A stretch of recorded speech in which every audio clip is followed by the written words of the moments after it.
Land where my fathers died, land of the pilgrims tribe, from every mountain side, let freedom ring. And the four-way test. Of the things we think, say, or do, is it the truth? Is it fair to all concerned? Will it build goodwill and better friendships? Will be beneficial to all concerned? And Dan Clement will do our invocation.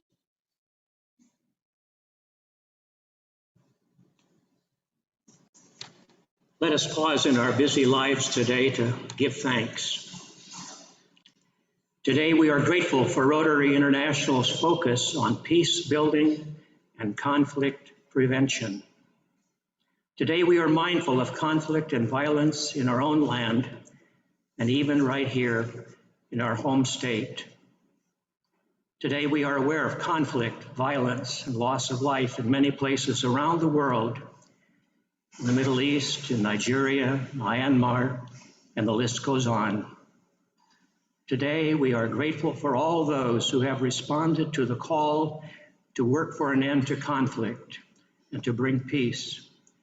And we remembered on this day after Memorial Day, especially those who have paid the ultimate price, and we lift up those who grieve. Today, we reflect on Rotary International's long-term involvement and commitment to working for peace and understanding worldwide.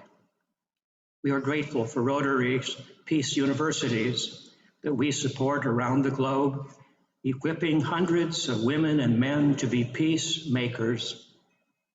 We are thankful for the many partnerships that Rotary clubs in different places have formed across cultures to build relationships, to increase understanding, and to bring that greater peace.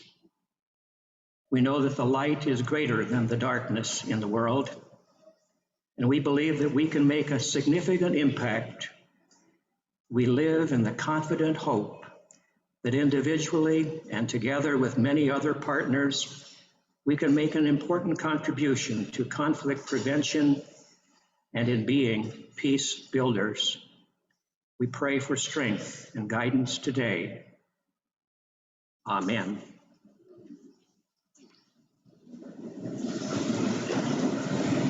Thank you, Dan. Introduction of guests. Do we have guests with us today besides our speaker? Don Peterson, you have a guest.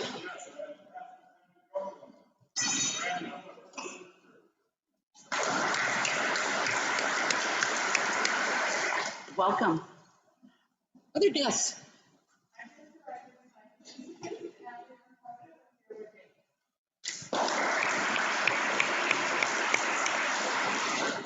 Any other guests? And I would be remiss if I did not introduce our dignitaries. I do not see our past district governor, Rick Bricker.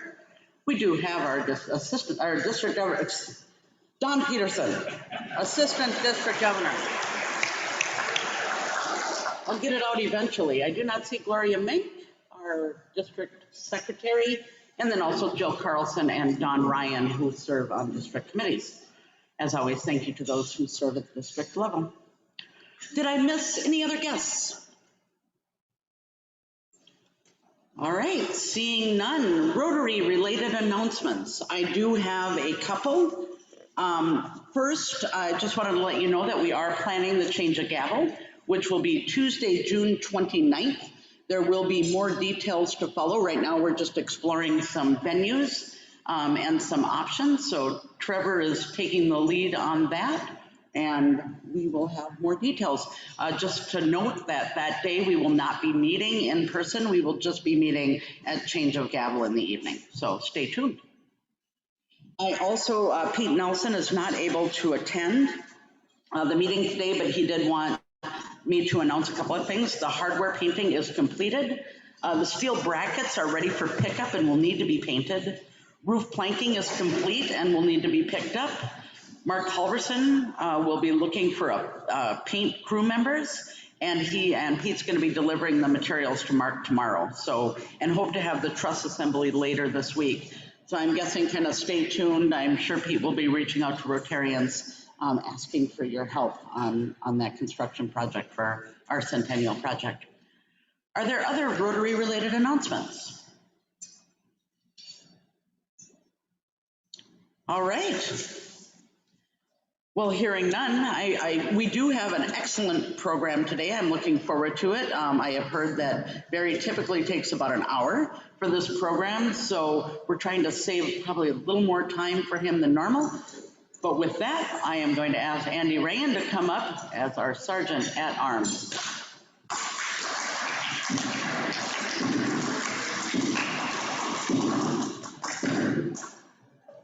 Here I had a lot of time planned to get a lot of fines done today, but we'll see.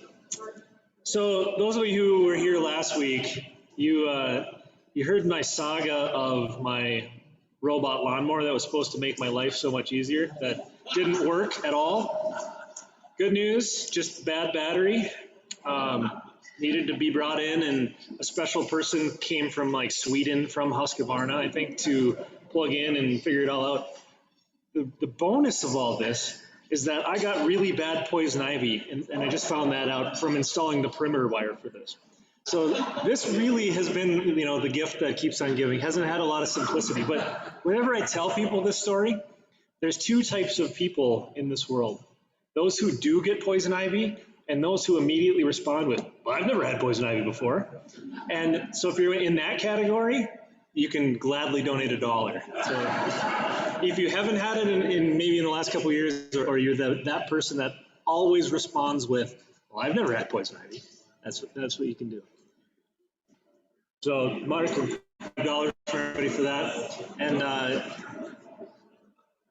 think I'm just gonna open it right up for happy finds from here on out. So let's do a few happy finds and keep moving.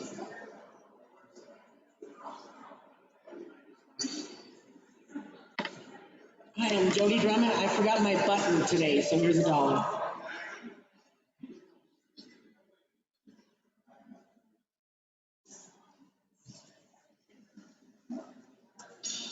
Hello, Rotarians. I'm Dan Hegstead. Today is the first day I am Easy Street Video Productions, because I retired last week. So, yeah. Somebody asked me today, what's the first thing you did in retirement? I said, I took a nap last Tuesday at 2 o'clock. That's great. Want to remind you, big news, the Crow Wing Viking Festival happening at the fairgrounds August 21st. We're having mock battles and lefts are wrapped hot dogs and all kinds of good stuff. Not authentic Viking food because you wouldn't like it, but it's going to be a big day. Tickets went on sale today, crowwingvikingfestival.com.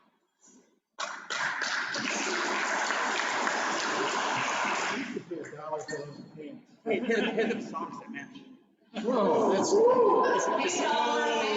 It's hard to find socks that match a pair of pants like this. My wife bought these for me at Target. I do what I'm told. I have two happy dollars. One, all of my kids are home from college, and that's exciting. My house I was building is not done, so I paid a second happy dollar. I'm doing it every week until West Hants is done, just hoping it'll motivate them. Because I was supposed to be in this weekend, and now we're pushed back to the second. So soon we'll have bedrooms for all those kids at home.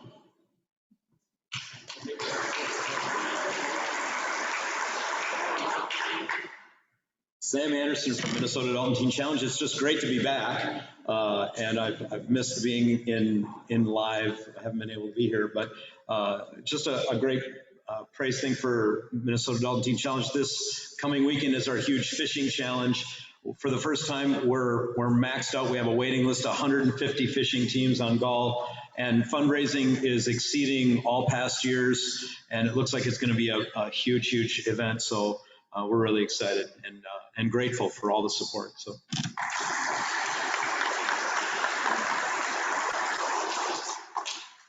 Don Peterson, and I'm going to put in $5, and it's because I had the privilege of being a part of convincing Pastor Patty to come here to First Lutheran Church, and I also had a part in getting here today.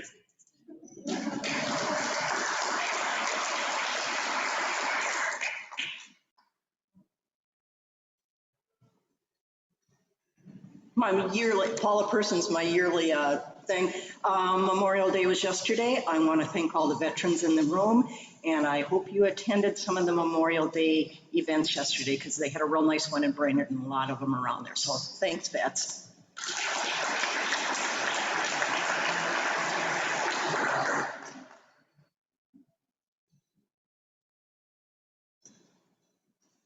Right, thanks, Yvonne.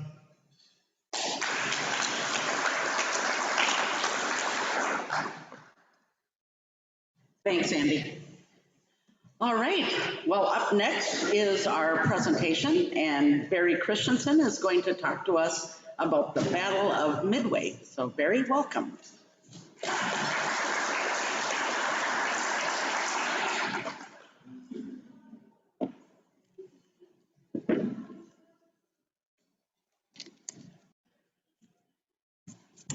So I've got like 9 pages of notes, but most of them I decided I'd bring along for support because that would have been too long of a talk. As you said, I've given this talk quite a bit, but how is it I became so knowledgeable about the Battle of Midway? I am not an expert. There are people that are experts on the Battle of Midway. I just happen to be very interested in the battle and have read a lot of books. And I brought 7 of my books over there. If you're interested, later you can take a glance at them. I even reread 3 of them just to give this talk, but kind of refresh my memory. But how did it all start? In 2005, I was selected to be the refuge manager of Midway Atoll National Wildlife Refuge, the one and only same Midway as the Battle of Midway. Midway has also been designated by Congress in the year 2000 as the Battle of Midway National Memorial. So what I'd like to very briefly do today is talk with you about why is the Battle of Midway such a big deal when viewed from a historical perspective? Why was it a very significant event at its time?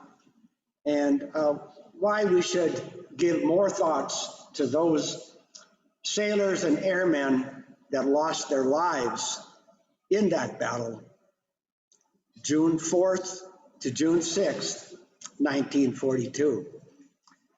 So let's start at the beginning. Every event has a beginning. Midway's really started. Well, a lot of things lead up to events.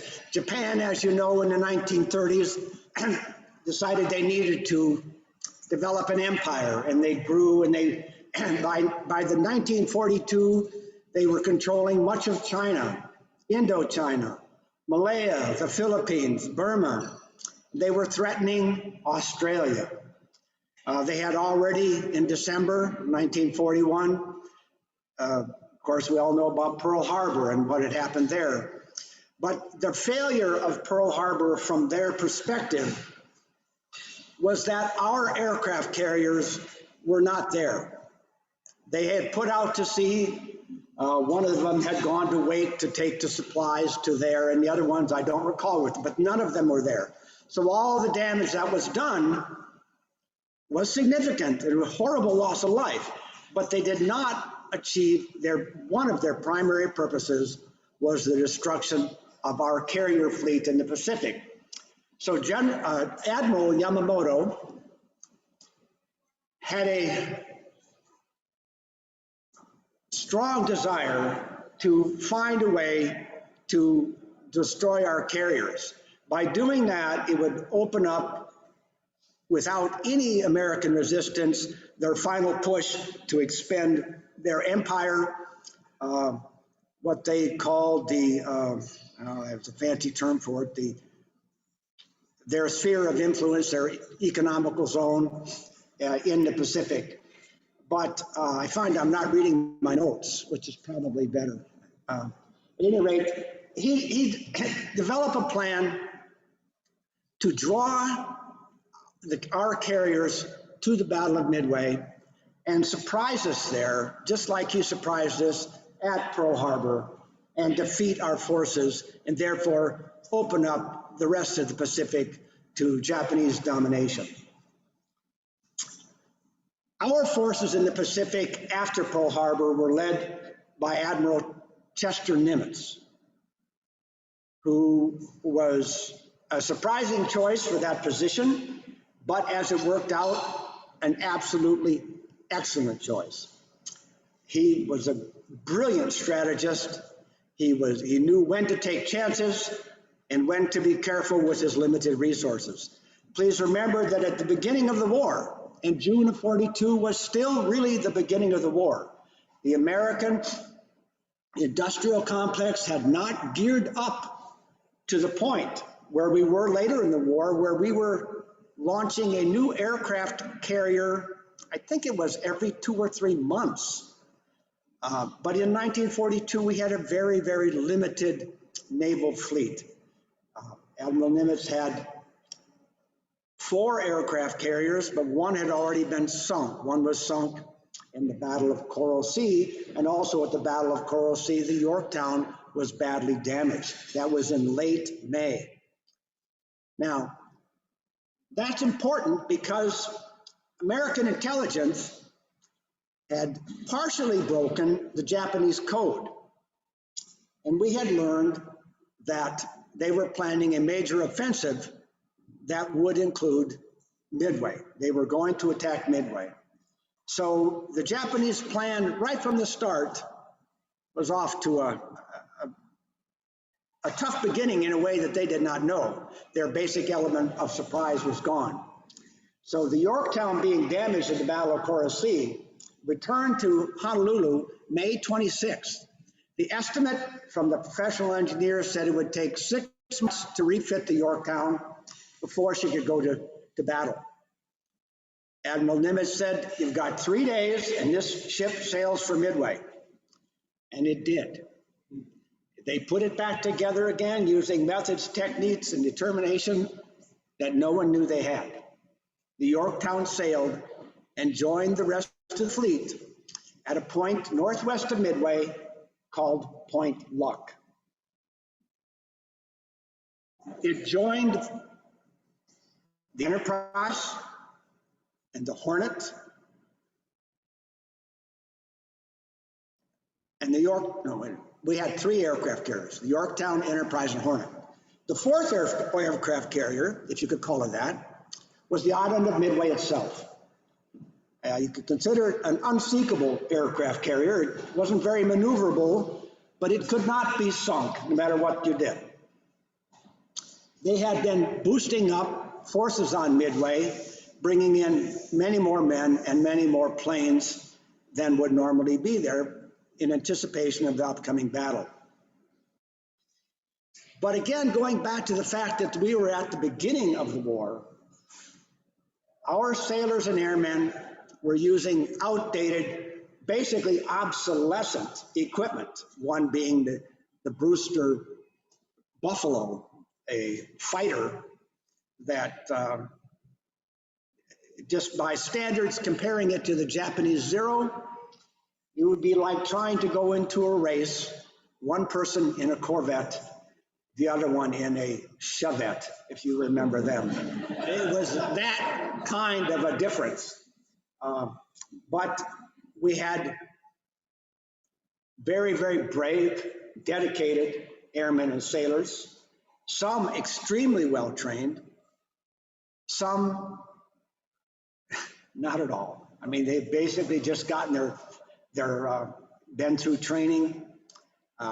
Torpedo training at that time, you never even got to drop a live torpedo. They were too expensive. On top of that, a lot of our equipment was poor. The Buffalo was poor. Our fighters were poor. The torpedoes failed to explode most of the time. They would run too deep, or they would fail to detonate, or they would explode on impact with the water. These are all things that played a role in the upcoming battle. So the Japanese left. I should look at my notes once in a while, or it will be an hour talk.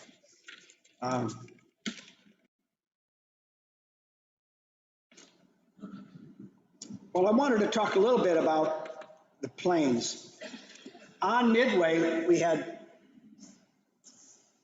also had, in addition to the fighters, we had B-17 bombers and B-26 bombers. Now, those had never really effectively been used against ships. In fact, my father was a gunner in a B-17, not in the Pacific, over Germany primarily, but I know he would say they really weren't designed for that. But that's what they had available in Hawaii, so that's what they sent to Midway.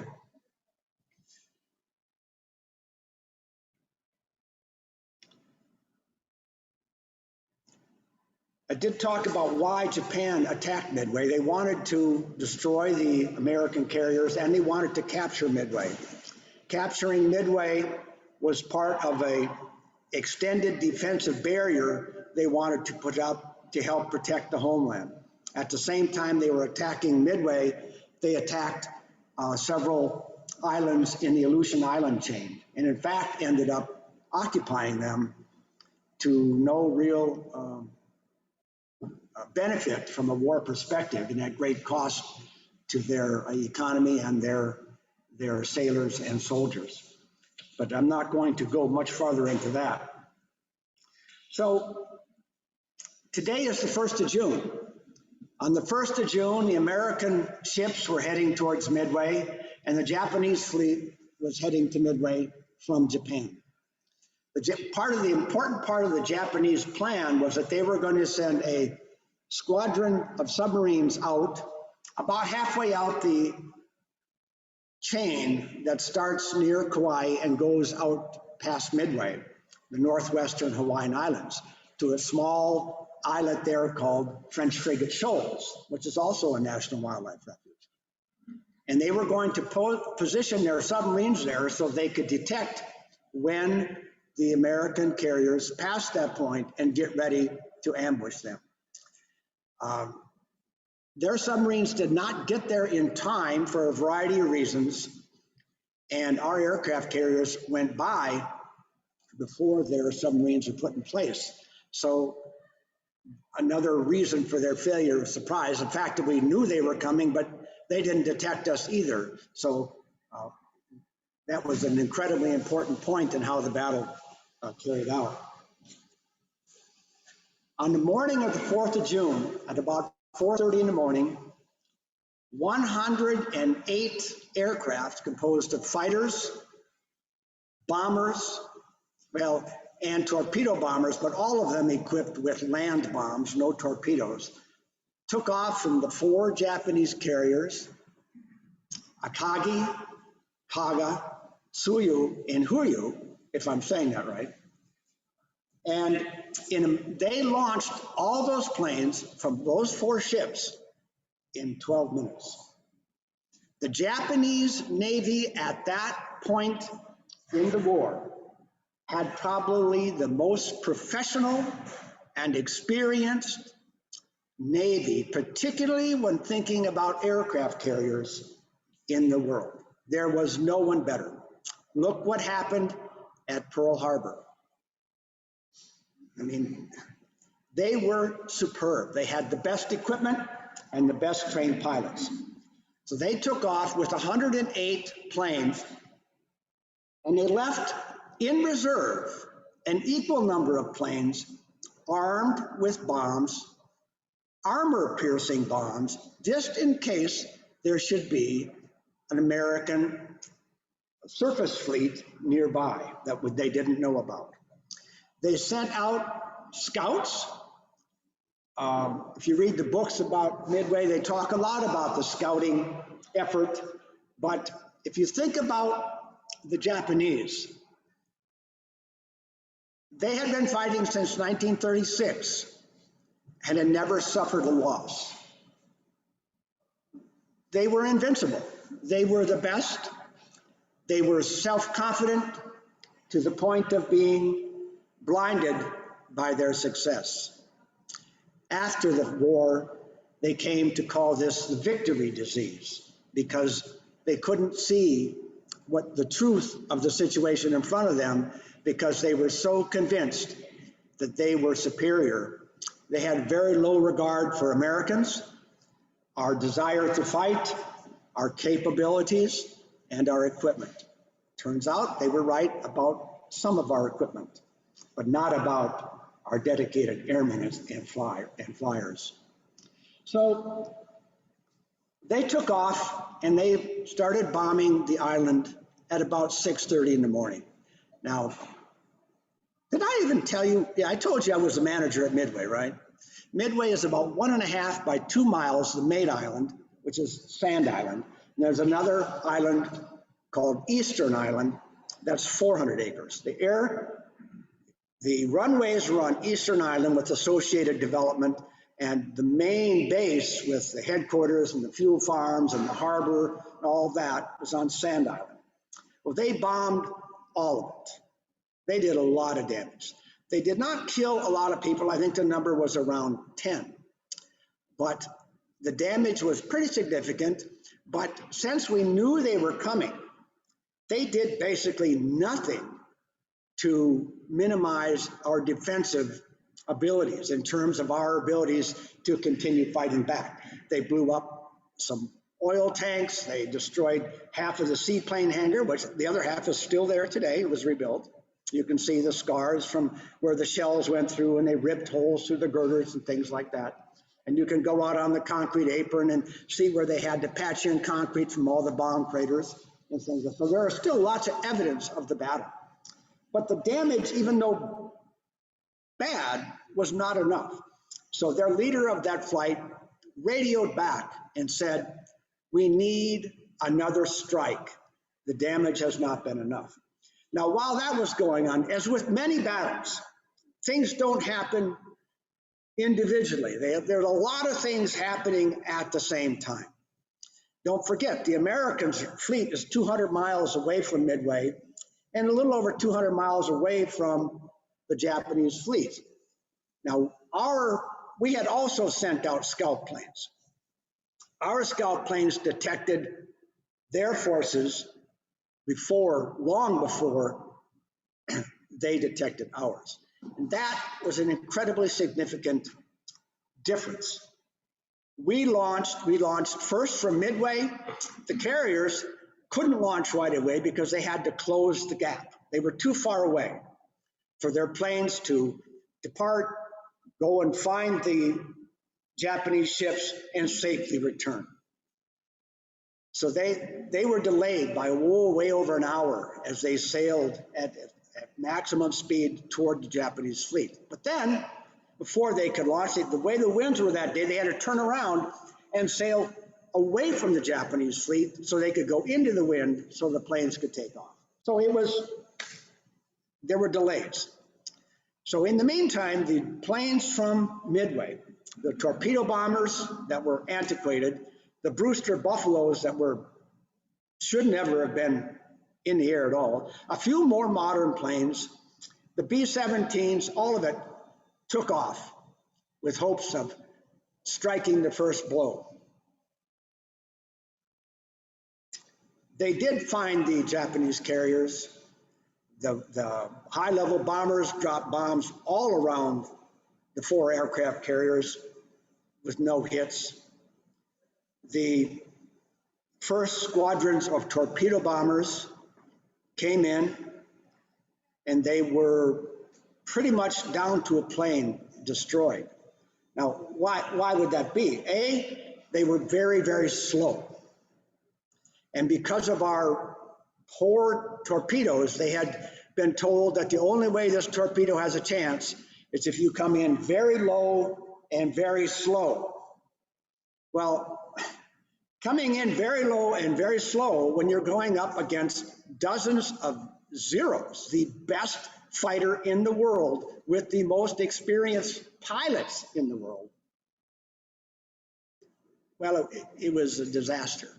Our torpedo squadrons, I'll jump ahead and give you a summary. All the torpedo squadrons, not only from Midway, there were 4 of them. Whoops. That's what happened to our torpedo squadron right there. The Enterprise, the Yorktown, somebody must have had two, because the Hornets torpedo squadrons never found anybody. We'll get back to that in a minute. Oh, yes, I'm sorry. They did two, they peeled off. So the Enterprise, the Hornet, the Yorktown, and Midway, all 4 torpedo squadrons. There were 51 planes total. Of those 51 planes, 7 survived. In those planes, there were 128 pilots and crew. There were 29 survivors. None of those planes scored a hit against any Japanese ship. It reinforced the Japanese admiral's opinion of our equipment. But after the war, we learned that they were somewhat very surprised by the Americans' determination and bravery at continuing to fly straight into what they knew was death. Has anyone here seen either of the 2 movies about the Battle of Midway? Certain parts of those movies are quite accurate. They show a lot about the torpedo squadrons. One of the books over there is only about the torpedo squadrons and what a travesty that was and how predictable it was.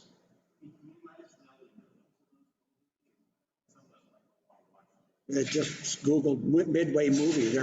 They both have Midway in the title. I think the one in 1976 was just called Midway. And I think the one just last year was also just called Midway. If you Google Midway movie, you'll get it. So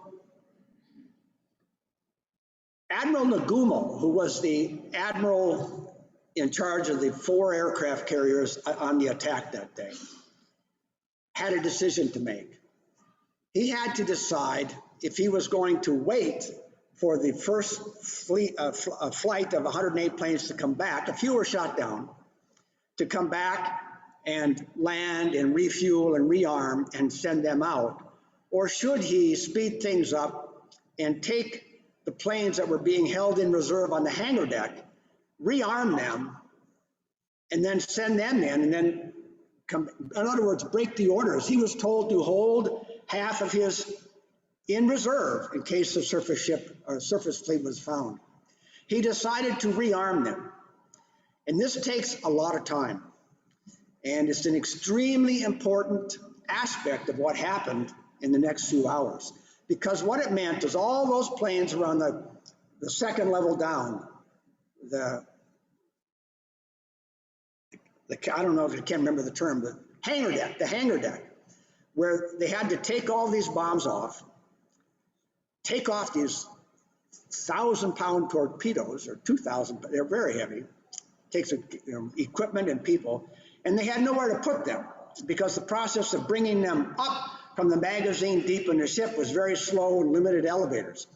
So what happened was there were a lot of bombs kind of pushed against the walls, the bulkheads, while they're going into this process. Now, as they're doing this process, the first flight is flying back from Midway. They're working on changing over the planes in the hangar deck. And the Americans, by that time then, our aircraft carriers had gotten close enough for our torpedo bombers and our fighters and our dive bombers to all have been launched off and fly towards the thing. Now, the problem we had was that they didn't know exactly 100% where they were. So a lot of our squadron, our flights, they all went off in different directions. One flight from Hornet took off completely the wrong direction. That they call it in the books a flight to nowhere. They never saw anything except the torpedo squadron, and this is shown in the movie, led by Lieutenant Commander Waldron, I believe, said, "I'm not following you. You don't know what you're doing." And he cut off and turned to the southwest and flew right to them. And the torpedo squadrons came in down low. And so these repeated torpedo squadrons are coming in down low, bringing the combat air patrol, the Japanese Zeros, down to fight them. Now, we had many squadrons of dive bombers. They were coming from the Hornet, no, they never found, they were on the flight to nowhere. They were coming from Enterprise and Yorktown primarily. And they had flown off and they'd gone around in circles. But this is where you can say it was the hand of God. You could say it was good luck. You could say it was fortuitous timing. But we had very, very skilled people that individually, we had very highly qualified pilots. And what happened was about 20 after 10 in the morning, all this time the Japanese ships, they had been trying to dodge these torpedo bombers and hangars. They couldn't do they were having trouble bringing down their combat air patrol because the ships are constantly avoiding attack. They couldn't get their other planes rearmed and launched because they were under attack. And 2 or 3 dive bombers showed up at 20,000 feet, coming in from different directions with no knowledge that the other one was even there. They started diving on the same ships at the same time, not even knowing they were there. And they started coming down. One of them said, whoa, wait a minute, where'd these other guys come from? He peeled off.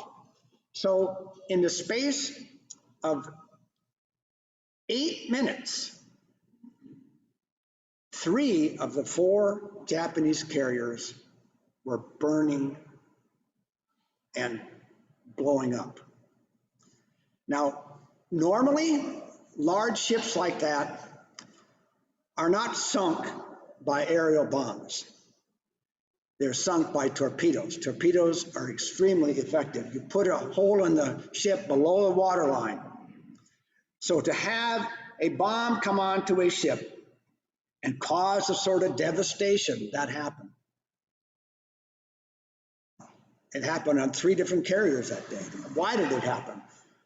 Well, the Japanese attitude was they are an aggressive fighting nation, and they put all of their plans, all of their emphasis, all their strategy, all their money into offense. They didn't do much for defense. The Japanese Zero was an incredibly agile, powerful, incredible plane. But if you put 1 or 2 rounds into it, it crumpled like a tin hat. It did not have self-sealing fuel tanks. It had no protection for the pilot. If you could hit them, they were going down. They were really fast, but if you could hit them, they were going down. Contrary to our planes, the Wildcat, wasn't the fastest, didn't have the best ammunition, but you could pretty much put your whole load of ammo in the thing and it could limp back home unless you killed the pilot.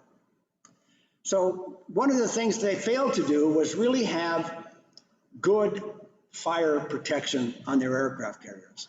They did not purge their fuel lines with CO2 like the American carriers did. They did not have they didn't have everyone on board trained in fire protection. They had only certain people trained in that.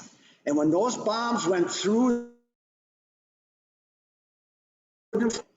all of the fuel in those planes that were staged for launch, boom, the fuel lines, boom, all the bombs and the torpedoes, boom. So what one 1,000 bomb, one 1,000 pound bomb was all that hit the 3rd carrier that morning.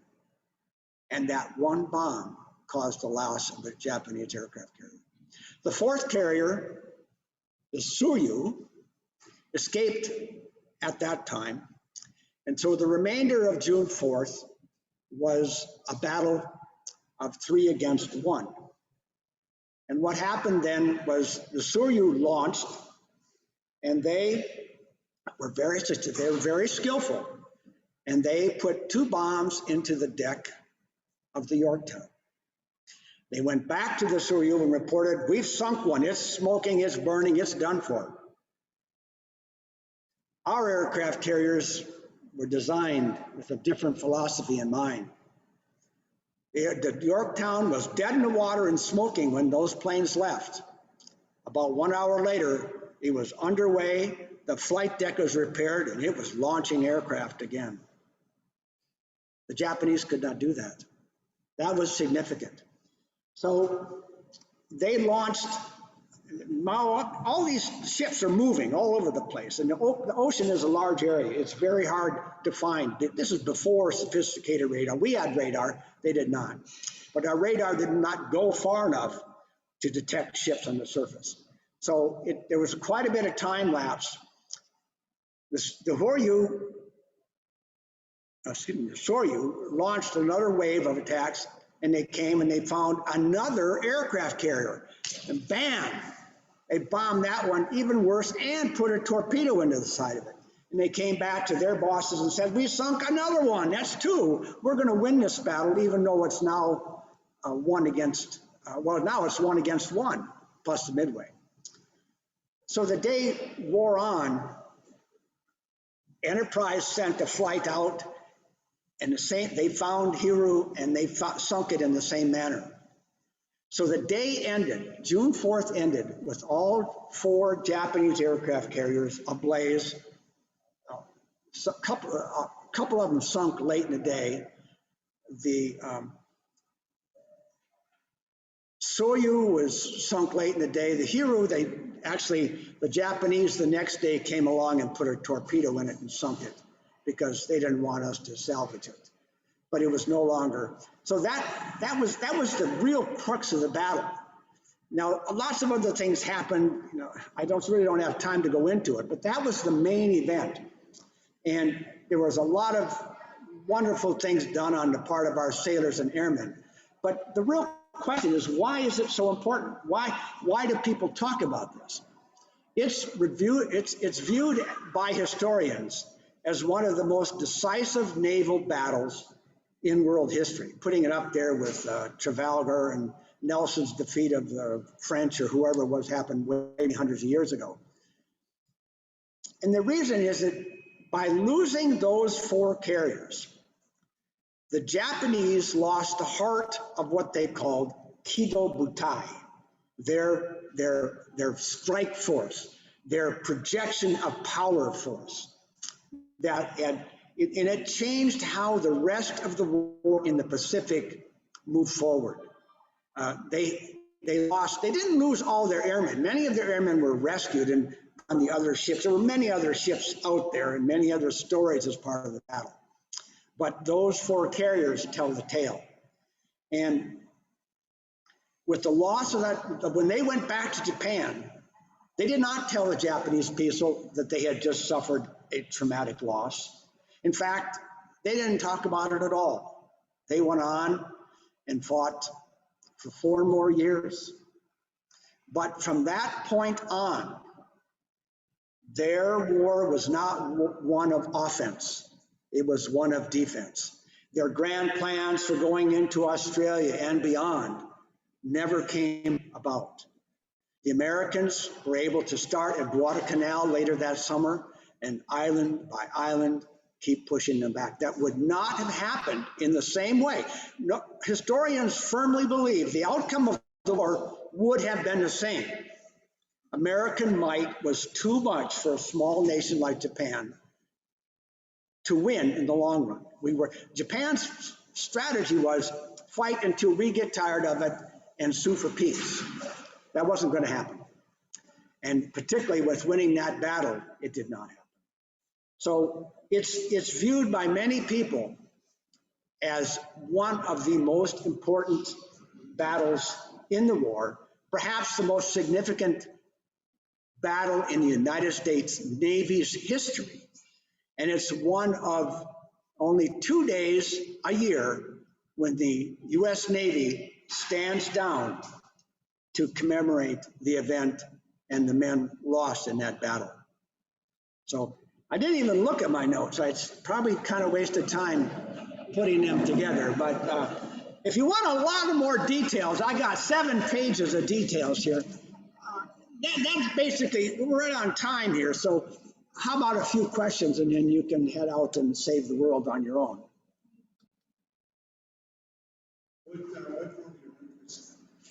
Well, being on Midway, living on Midway. Now, Midway is 1,200 miles from Honolulu. You're on an island, a little tiny island. I lived in the base commander's house. All around you, every day, is evidence of World War II Navy history. It was also an important area for the United States during the Cold War. But the Battle of Midway National Memorial is based on the World War II history. And the seaplane hangar is still there. As I said, the bomb marks and the concrete are still there. Now, over the years, I've met two Midway veterans.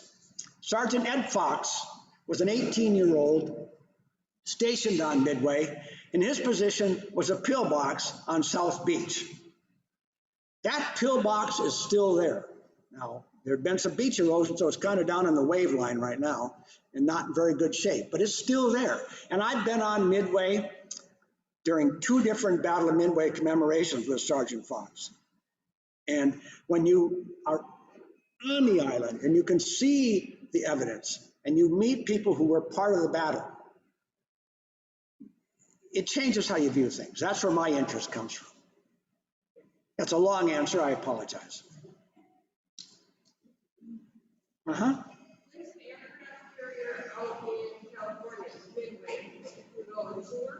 Was that named after this battle? Oh, yes, absolutely. You ever been to Chicago? You ever been to Midway Airport in Chicago?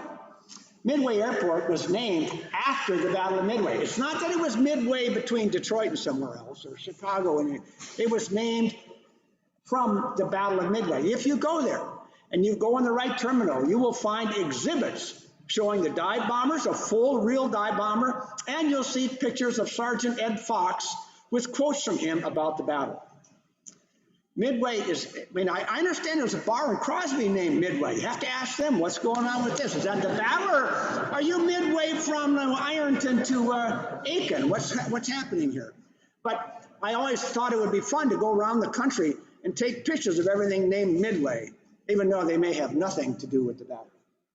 Thank you very much.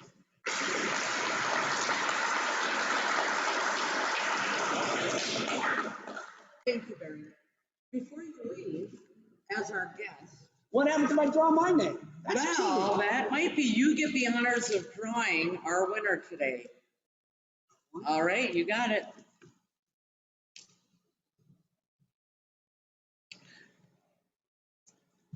And our winner today is Rod Carlson.